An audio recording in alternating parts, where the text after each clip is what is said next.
কিন্তু স্বরাষ্ট্র উপদেষ্টা জানিয়েছেন যে এই সচিবালয়ের যে সিসিটিভি গুলো রয়েছে সেগুলোর ফুটেজ তারা সংগ্রহ করেছেন। যত অকারণগুলো অপরাধগুলো যেন ঢাকার প্রকাশ না পায় সেই জন্য কিন্তু এই আপনার 4টা মন্ত্রণালয়ে আগুন লাগিয়ে দেওয়া। আসসালামু আলাইকুম দর্শক, সচিবালয় আগুন, আর এই আগুন নিভাতে যখন ফায়ার সার্ভিসের কর্মীরা রওনা দিয়েছিল তখন তাদেরকেই গাড়ি চাপা দিয়ে হত্যা করা হয়েছে। দর্শক, তাহলে এর মধ্যে একটা রহস্যের গন্ধ পাওয়া যাচ্ছে। তাহলে কি নতুন করে কোনো ষড়যন্ত্র আভাস পাওয়া যাচ্ছে? বিস্তারিত জানতে হলে দেখতে হবে পুরো ভিডিওটি। আজকের ভিডিওটি খুবই গুরুত্বপূর্ণ হতে চলেছে, তাই ভিডিওটি কেউ স্কিপ করবেন না। সম্পূর্ণ ভিডিওটি না টেনে মনোযোগ সহকারে দেখতে থাকুন, তাহলেই সবকিছু বুঝতে পারবেন ইনশাআল্লাহ। তো দর্শক, চলুন বিস্তারিত দেখে আসি। একটি পরিকল্পিতভাবে যে বাংলাদেশে আগুন লাগে, এটা আপনারা বাংলাদেশের মানুষ সবাই কিন্তু সচেতন এবং সবাই জানেন। এবারও তার উল্টো দিকে যায় নাই। আমাদের একটি নয়, দুইটি নয়, তিনটি নয়, 4টি মন্ত্রণালয়ে একযোগে গতকাল রাত 1টার সময় আগুন লেগে জরুরি প্রয়োজনপত্র, রাষ্ট্রীয় সম্পদ, রাষ্ট্রীয় দলিল যাই কিছু বলেন না কেন সবকিছু পুরে তছনছ হয়ে গেছে। তো আওয়ামী লীগ সরকার লোকজন এখনো কিন্তু মন্ত্রণালয়ে আছে। আমি মনে করি, কারণ আমি সবসময় নেগেটিভ পজিটিভ নিয়েই কিন্তু আলোচনা করি, দেশের স্বার্থে আলোচনা করি। কারণ তথ্য মন্ত্রণালয়, যেটা আমাদের আইসিটি মন্ত্রী জুনায়েদ আহমেদ পলক সাহেব, ওনার মন্ত্রণালয়ের কারণেই কিন্তু বাংলাদেশে এত ছাত্রছাত্রী নিহত হয়েছে। উনি যদি ইন্টারনেট না বন্ধ করতেন তাহলে দেশে এত মানুষ মারা যেত না। তো উনি ইন্টারনেট কেন বন্ধ করেছেন, ওনার ডকুমেন্টারি কী কী ছিল হয়তো মন্ত্রণালয়ে ছিল। আওয়ামী লীগ কিন্তু আশায় ছিল যে আবার তারা পুনরাবৃত্তি আওয়ামী লীগ সরকার দেশে ফিরে আসবে, আবার তারা দেশ শাসন করবে। এই জন্য হয়তো ওই মুহূর্তে আর পুরানোর সুযোগ পায় নাই বা সরানোর সুযোগ পায় নাই, হয়তো তারা ক্ষমতা আসবে বলে এগুলো কিন্তু মজুত করা ছিল। কিন্তু যখন দেখতেছে এখন আওয়ামী লীগ সরকারের আর অস্তিত্ব নেই বা বাংলাদেশে আসার কোনো সুযোগ নাই, তাই ছলে বলে কৌশলে তারা মন্ত্রণালয়, আমাদের সেগুনবাগিচা ঢাকা, তারা মন্ত্রণালয়ে 4টি মন্ত্রণালয়, আপনার আইসিটি মন্ত্রণালয় মানে তথ্য মন্ত্রণালয়, যোগাযোগ মন্ত্রণালয়, আপনার অর্থ মন্ত্রণালয়, যুব ক্রীড়া মন্ত্রণালয় একই বিল্ডিংয়ে ছিল, পাশাপাশি উপর নিচ পর্যন্ত। এগুলো একযোগে আগুন লাগে এগুলো পুরো ছাড়খাড় করে দেওয়া হয়েছে। এখানে কিন্তু আগুন লাগে নাই। আগুন লাগলে সকালে লাগতে পারতো, দুপুরে রাখতে পারতো, বিকালে রাখতে পারতো, কিন্তু আগুনটা ঠিকই লেগেছে রাতের বেলা, গভীর রাতে। আর বাংলাদেশে যত বড় বড় জায়গা, গুরুত্বপূর্ণ জায়গা সরকার চায় না, ওই জায়গাগুলো ঠিকই কিন্তু রাতের বেলা ওই জায়গায় আগুন লেগে যায়। বড় বড় আপনার শিল্প কারখানা দেখেছেন, বিভিন্ন কোম্পানি ফ্যাক্টরিতে দেখেছেন, বিভিন্ন আপনার ওই যে কাপড়ের যে মলগুলো আছে, চকবাজার বলেন, আবার কি জায়গায় মলগুলো বলে গেছে কিছুদিন আগে যে আগুন লেগে পুরো সারকার করে দেওয়া হয়েছে সব বস্তিতে। তো যত বাংলাদেশের আওয়ামী লীগের সময় যত আগুন লাগানো হয়েছে সব কিন্তু রাতের বেলা আগুন লাগানো হয়েছে।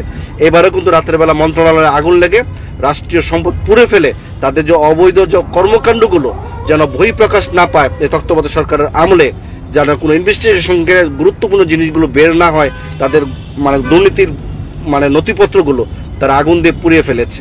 তো এই বিষয়গুলো খুব কঠিনভাবে তদন্ত করা হোক, প্রয়োজন হলে স্যাটেলাইটের মাধ্যমে ওই বিল্ডিংয়ের উপর নজর রাখা হোক, যেন চতুর্দিক দিয়ে কারাই আগুন লাগাতে পারে, এবং রাত 1টার সময় আগুন লাগানোর পর ওই বিল্ডিংয়ের আশেপাশ থেকে কারা ভিতরে ঢুকেছে বা কোন লোকগুলো ওই বিল্ডিং থেকে নেমেছে তাদেরকে দ্রুত গ্রেফতার করা হোক। এই আগুন এমনি লাগানো হয় লেগে যায় নাই, পরিকল্পিতভাবে আগুন লেগে রাষ্ট্রীয় সম্পদ ধ্বংস করে হয়েছে, যাতে আওয়ামী লীগের অপরাধগুলো দামাচাপা দেওয়ার জন্য।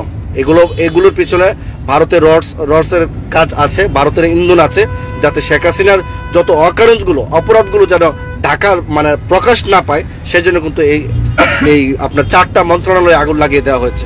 এগুলো কোনো সন্দেহজনক, অবশ্যই পরিপূর্ণ, এটা সকলেরই জানে যে এই ঘটনাগুলো ঘটবে। তো ওতে আমরা এগুলো তীব্র নিন্দা জানাই। সরকারি স্থাপনাগুলো ধ্বংস করে দেওয়া হচ্ছে।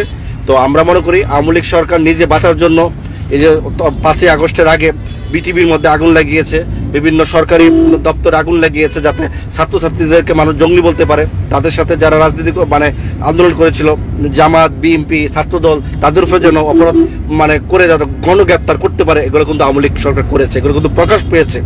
অতএব আওয়ামী লীগ সরকার পারে না এমন কোনো কাজ নাই। অত তাদের পেয়াত্তাগুলো এই বাংলাদেশের মাটিতে সব জায়গায় কিন্তু আছে। আওয়ামী লীগের সবকিছু কিন্তু এখনো মুছে যায় নাই, তাদের আছে। তারা এখন দেশটাকে এমন নৈরাজ্য বানানোর চেষ্টা করবে যাতে মানুষ বলতে পারে শেখ হাসিনাই বর্তমান সরকারের চাইতে ভালো ছিল। তারা এই কাজটা করার জন্য সব দিক দিয়ে তারা সিন্ডিকেট লাগিয়ে রেখেছে। জনসাধারণকেও সতর্ক থাকতে হবে। দেশকে বাঁচাতে গেলে, দেশকে ভালোবাসতে গেলে সকলকে একযোগে সতর্কভাবে কাজ করতে হবে, মানে এই সরকারকে সহযোগিতা করতে হবে। তাই 4টি মন্ত্রণালয়ে আগুনকে আমরা কখনোই এটা আপনার পজিটিভ নিব না, এটা নেগেটিভই নিব, কারণ এটা পরিকল্পিতভাবে এখানে আগুন লাগিয়ে আওয়ামী লীগের দুঃশাসনের পরিচয়পত্রটি যেন গোপন প্রকাশ না পায় তারা এগুলো মুছে ফেলেছে। তো এই বিষয়গুলো যেন সত্যিকার ভালোভাবে যেন ইনভেস্টিগেশন করা হয়। আমি আবারও বলছি, ওই রাত 1টার দিকে আগুন লাগানো হয়েছে এবং ওই বিল্ডিংয়ে রাত গভীর রাতে মানে 1টার পরে কারা ওই বিল্ডিং থেকে বেরিয়েছে বা 1টার পর পর্যন্ত কারা কারা ওই বিল্ডিংয়ে ডিউটি ছিল, নাইট ডিউটি কারা কারা ছিল, সব তদন্ত করতে হবে। তদন্ত সাপেক্ষে করতে হবে এখানে কিভাবে আগুন লাগে বা কারা আগুন লাগিয়েছে। আগুন এমনি এমনি লাগানো যায় না। আর আগুন কি এতটুকু ডিসিপ্লিন মেনটেন করে সবসময় খালি রাতের বেলায় আগুন লেগে যায়, দিনের বেলা কি লাগতে পারে না? এই বিষয়ে কিন্তু আমাদের তদন্ত করতে হবে। এই বিষয়ে আমাদের অনেক কিছুই বুঝে নিতে হবে। ধন্যবাদ সবাইকে। আসসালামু আলাইকুম। এখানে একটি কমিটি করা হয়েছে স্বরাষ্ট্র মন্ত্রণালয়ের একজন অতিরিক্ত সচিবের নেতৃত্বে 7 সদস্যের কমিটি এরই মধ্যে কাজ শুরু করেছে। এরই মধ্যে কিন্তু স্বরাষ্ট্র উপদেষ্টা জানিয়েছেন যে এই সচিবালয়ের যে সিসিটিভি গুলো রয়েছে সেগুলোর ফুটেজ তারা সংগ্রহ করেছেন এবং সেই ফুটেজগুলো তারা পর্যালোচনা করবেন। সেই পর্যালোচনা করে এটি কোনো নাশকতা নাকি দুর্ঘটনা সে বিষয়ে তারা বেশ খানিকটা তথ্য পাবেন বলে আশা করছেন তারা। আর এই তদন্ত কমিটির সামনে কিন্তু এখন সবচেয়ে বড় প্রশ্ন এটি যে এটি নাশকতা নাকি দুর্ঘটনা সেটি আসলে খতিয়ে দেখা, এবং সেটি করার জন্য পাশাপাশি এই সিসিটিভির ফুটেজের পাশাপাশি তারা যেটি দেখবেন সেটি হচ্ছে যে সচিবালয়ে যেহেতু একটি সুরক্ষিত এলাকা এবং এটিতে 24 ঘন্টায় নিরাপত্তা রক্ষীরা দায়িত্ব পালন করেন, সচিবালয়ের সবগুলো প্রবেশ ফটক বন্ধ থাকে, পাশাপাশি ভবনগুলোর ভেতরের কলাপসিবল গেট বন্ধ থাকে, পাশাপাশি প্রত্যেকটি মন্ত্রণালয়ের সামনে কিন্তু আলাদা করে নিরাপত্তা দ্বার রয়েছে সেগুলো বন্ধ থাকে, পাশাপাশি কক্ষগুলো বন্ধ থাকে। এত নিরাপত্তা বলয় পার হয়ে কারো পক্ষে নাশকতা করা সম্ভব কিনা বা সেটা হলেও কিভাবে হয়েছে বা আদৌ নাশকতার ঘটনাটি ঘটেছে কিনা বা অন্য কোনো ভাবে দুর্ঘটনা ঘটেছে কিনা এই প্রশ্নগুলো সামনে রেখে তদন্ত কমিটি কাজ করছে। পাশাপাশি আরেকটি কমিটি কাজ করছে শ্রম মন্ত্রণালয়ের অধীনে, সেটি ক্ষয়ক্ষতি নিরূপণের জন্য। আপনি জানেন যে এই যে 3টি তলা আগুনে ক্ষতিগ্রস্ত হয়েছে সেখানে স্থানীয় সরকার, ডাক ও টেলিযোগাযোগ, পাশাপাশি শ্রম ও প্রবাসী কল্যাণ, আরেকটি হচ্ছে যুব ক্রীড়া মন্ত্রণালয় ক্ষতিগ্রস্ত হয়েছে। শুধুমাত্র নথি ক্ষতিগ্রস্ত হয়েছে নাকি আরো অন্যান্য কিছু ক্ষতিগ্রস্ত হয়েছে বা আসবাবপত্র ক্ষতির শিকার হয়েছে সেগুলোর পুরোপুরি ক্ষতি নিরূপণের কাজটি এই কমিটি করবে এবং এই কমিটিগুলো দ্রুতই তাদের প্রতিবেদন দেবে। এবং আগুনের ঘটনার পর কিন্তু আজকে দুপুরের পর থেকে আপনি জানেন যে সচিবালয় ঘিরে নিরাপত্তা বলয় তৈরি করা হয়েছে। সম্মানিত দর্শক শ্রোতা, আশা করি পুরো ভিডিওটি দেখেছেন এবং সবকিছু বুঝতে পেরেছেন। এ বিষয় নিয়ে যদি আপনাদের কোনো মন্তব্য থেকে থাকে, আপনাদের মূল্যবান মন্তব্য অবশ্যই কমেন্ট সেকশনে জানিয়ে দিবেন। ভিডিওটি ভালো লাগলে লাইক এবং শেয়ার করে দিন। আর হ্যাঁ, নিত্য নতুন আপডেট ভিডিও পেতে চ্যানেলটি সাবস্ক্রাইব করতে ভুলবেন না। ভালো থাকুন, সুস্থ থাকুন, এই দোয়া রইল। বেঁচে থাকলে দেখা হবে পরের ভিডিওতে।